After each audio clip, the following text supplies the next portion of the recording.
வணக்கம் MHC Madras high court requirement study material. இதுக்கு முன்னால் பார்த்தீங்கன்னா தமிழில் வந்து ஒரு வரி வினா விடையில் வந்து நம்ம வந்து ஸ்டடி மெட்டீரியல் வந்து போஸ்டல் அண்டு கொரியர் மூலமாக ப்ரொவைட் பண்ணிட்டு இருந்தோம். அப்படி பண்ணும்போது அதில் வந்து இலக்கணம் வந்து ஒரு வரி வினா விடை வந்து ஒரு புரிதல் இல்லை, அது வந்து கொஞ்சம் கோர்வையாக இல்லை, அது ஒரு வரி வினா விடைனா அதில் கேள்வி பதில் சொல்லும் போது கொஞ்சம் எங்களுக்கு புரிஞ்சு அண்டர்ஸ்டாண்ட் பண்ணிக்கிற முடியல அப்படின்லாம் சொன்னீங்க. அதில் உள்ள ட்ராபேக்கெல்லாம் கலைஞ்சு உங்களுக்கு நல்லா புரிகிற மாதிரி அண்டர்ஸ்டாண்ட் பண்ணிக்கிற மாதிரி ஒரு புதுமையான மெத்தடில் உங்களுக்கு மெட்டீரியல் அப்படின்றது ப்ரொவைட் பண்ணுறோம்.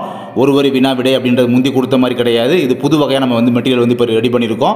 அதாவது இப்போ கீழமை நீதிமன்றங்களுக்கு போட்டிருக்க ரெக்யூர்மெண்ட்டில் எந்த போஸ்டிங் எடுத்தாலும் சரி, எந்த போஸ்டிங்கான எக்ஸாம் ஆனாலும் சரி, உங்களுக்கு தமிழ் அப்படின்றது 50 மார்க் உறுதி கண்டிப்பாக இருக்குமா இல்லையா? இருக்கும். அப்போ அந்த 50 மார்க்கில் இலக்கணம் மட்டும்தான் பார்த்தீங்கன்னா 23 மதிப்பெண் முதல் 27 மதிப்பெண் வரை உங்களுக்கு இலக்கணம் அப்படின்றது கேட்பாங்க. அந்த இடத்துல தான் நீங்கள் வந்து கொஞ்சம் கோட்டையை விடுவீங்க, சொதப்புவீங்க.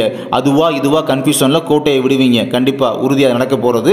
மார்க் குறையிறதா இருந்தால் உங்கள் இலக்கணத்தெல்லாம் கொஞ்சம் 1-2 கொஸ்டின் அப்படி தவற விடுவீங்க. அதுக்காக பார்த்தீங்கன்னா புஸ்தகத்தில் ஒரே கோர்வையாக இலக்கணத்தை படிச்சிட முடியாது. இலக்கியம், அதுக்கப்புறம் இலக்கணம். இலக்கியத்திலையும் பார்த்தீங்கன்னா செயல் பகுதி, உரைநடை பகுதி, அதை முடிச்சு திரும்ப இலக்கணம் வருவீங்க, திரும்ப செயல் பகுதி போவீங்க. அப்படி கண்டினியூட்டி அப்படின்றது அப்படி போகும்.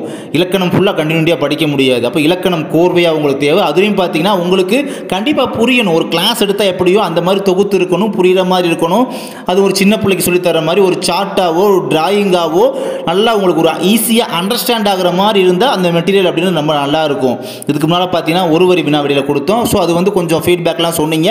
அதை நாங்கள் கருத்தில் கொண்டுக்கிட்டு பார்த்தீங்கன்னா இப்போ அதில் கலைகிற மாதிரி நமக்கு வந்து உங்களுக்கு நல்லா ஒரு பிரத்யேகமாக சார்ட் டிராயிங் மெத்தடில் பார்த்தீங்கன்னா நல்லா ஈஸியாக அண்டர்ஸ்டாண்ட் பண்ணிக்கிற மாதிரி வடிவமைச்சு கொடுத்துருக்கோம்.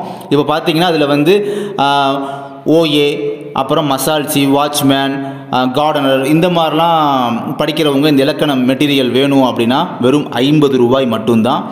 நீங்கள் பார்க்குற அந்த மொபைல் நம்பருக்கு நீங்கள் கான்டாக்ட் பண்ணி வாங்கிக்கலாம். அதே மாதிரி எக்ஸாமினர், ரீடர், பெயில்ஸ் இந்த மாதிரி 10ஆம் வகுப்பு தரத்தில் படிக்கிறவங்க வந்து இந்த இலக்கண மெட்டீரியல் வாங்குறீங்க அப்படின்னா அவங்களுக்கு வெறும் 75 ரூபாய் மட்டும்தான். இந்த மொபைல் நம்பர் பார்த்தீங்கன்னா வாட்ஸ்அப் நம்பர் இதுவும் தான். இதே தான் ஜிபே நம்பர், இதே தான் ஃபோன்பே நம்பர்.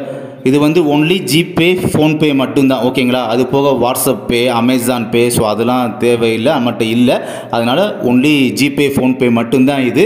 அதுக்கு முன்னால் சாம்பிள் பேஜஸ் பார்க்கணுன்னா கூட நீங்கள் சாம்பிள் பேஜஸ் வந்து கேட்டு வாங்கிக்கிட்டு அதுக்கப்புறம் கூட நீங்கள் மெட்டீரியல் அப்படி வந்து வாங்கிக்கலாம். புத்தகத்தில் ஒரே கோர்வையாக இலக்கணம்னா இலக்கணம் ஃபுல்லாக அப்படியே படிக்க முடியாமல், ஒரே கோர்வையாக படிக்க முடியாமல், அது படிக்கும்போது நிறையா வள கொலன்னு இருக்குது. ஸோ அதில் ஒரு புரிதல் இருக்காது. அப்படினால ஒரு கிளாஸ் எடுத்தால் ஒரு நோட்ஸ் நீங்கள் எடுத்திங்கன்னா அந்த நோட்ஸ் வந்து ஒரு டிராயிங் மெத்தடில், ஒரு சார்ட் மெத்தடில், ஒரு பார்க்க ஒரு ப்ரெசன்டேஷன் நீட்டாக இருந்தால் அந்த நோட்ஸ் எப்படி இருக்கும், உங்களுக்கு கைடு எப்படி இருக்கும், ஸோ அது மாதிரி மெட்டீரியல் அப்படின்றது அந்த ஃபார்மெட்டில் தான் உங்களுக்கு நல்லா ஒரு படித்தா ஒரு ஃபுல்ஃபில் ஆகிற மாதிரி நல்லா உங்களுக்கு ஈஸியாக அண்டர்ஸ்டாண்ட் பண்ணிக்கிற மாதிரி தான் வடிவமைச்சிருக்கோம். பார்ட் ஏ தமிழில் இலக்கணம் மெட்டீரியல் மட்டும் வேணும் அப்படின்றவங்க இந்த மாதிரி ஜிபே பண்ணிவிட்டு அதை வாட்ஸ்அப் நம்பருக்கு அனுப்பும் போது அந்த ஜிபே பண்ண அந்த 50 ரூபா சென்ட் பண்ணதுக்கான ப்ரூஃபாக அனுப்பும் போது ஃபுல் வியூவில் உங்கள் ஜிபே ஐடி நேம்லாம் தெரிகிற மாதிரி ஃபுல் வியூவில் அந்த ஸ்க்ரீன்ஷாட் எடுத்து இந்த வாட்ஸ்அப் நம்பருக்கு இப்போ நீங்கள் பார்க்குற அந்த வாட்ஸ்அப் நம்பருக்கே சென்ட் பண்ணி வைங்க. சென்ட் பண்ணி வச்சோடனே மெட்டீரியல் பார்த்தீங்கன்னா சாஃப்ட் காப்பியாக PDF ஃபார்மெட்லேயே கொடுத்துருவோம்.